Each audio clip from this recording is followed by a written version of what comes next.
If you want to draft JK Dobbins this year, you're going to have to do it at the top of the third round. I think that's a decision you're going to regret if you make it. Allow me to explain.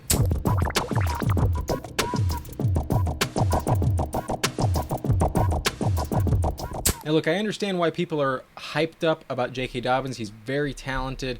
And in his sophomore season, he's going to come in to Baltimore leading the backfield as the #1 running back. But this backfield is still a three-headed monster, and his volume is going to be capped on a weekly basis. On the bright side, however, he doesn't have to deal with Mark Ingram anymore, who is now on the Texans. And in the first 5 games of last season, he was really holding JK Dobbins back fantasy-wise. However, starting in week 6, Mark Ingram only saw 30 touches for the rest of the season. He missed a few games for COVID reasons, and he was also inactive. He didn't really see the field as much as he did 2 years ago when he was a top 10 fantasy running back. So we're going to look at the last 11 weeks of the Baltimore Ravens season, and keep in mind JK Dobbins missed week 12. He was on the COVID list, so we only have 10 games to look at.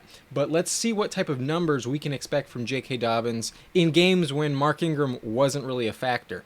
All right, so in his final 10 games, JK Dobbins averaged 12.7 touches per game. That would have ranked 33rd among running backs. He only averaged 0.9 receptions per game. That was really low. That would have ranked as running back 65 in the league last year. But his total yards per scrimmage was still pretty decent. He had 72.6 yards per game. That would have ranked as running back 25th in the league. And his touchdown rate was pretty high. It was 0.7. That would have ranked as running back 15.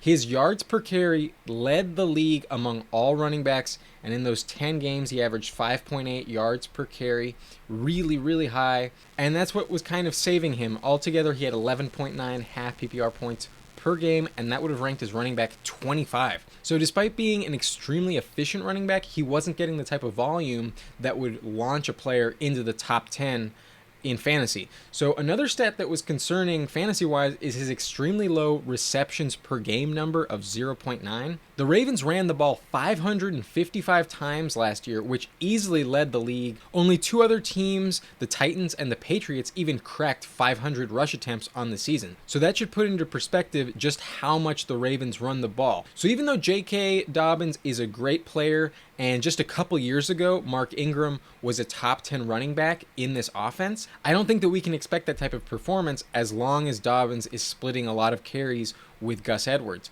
Plus, if you recall in 2019, Mark Ingram's fantasy numbers were boosted by 5 receiving touchdowns, and that's just not a stat I imagine repeating itself. It's really hard to imagine JK Dobbins sees more than 2 targets per game this year, and that's a big reason why I think he's being overvalued and why I am reluctant to draft him at his current ADP. He's coming off the board as wide receiver 14, 25th overall, so the first pick of the 3rd round, and that feels like a big risk in my opinion. You're drafting him at his ceiling basically there, and he needs to score a lot of touchdowns in order to return that type of value. So in my rankings, I have him actually as running back 19. I'm a bit low on him as opposed to most people, and I would feel a lot more comfortable drafting him in a standard league, or if I could get him in the 4th round, not the 3rd round. But I don't think that's going to happen. So that's why I'm very reluctant to draft JK Dobbins, and why I think you should pass on him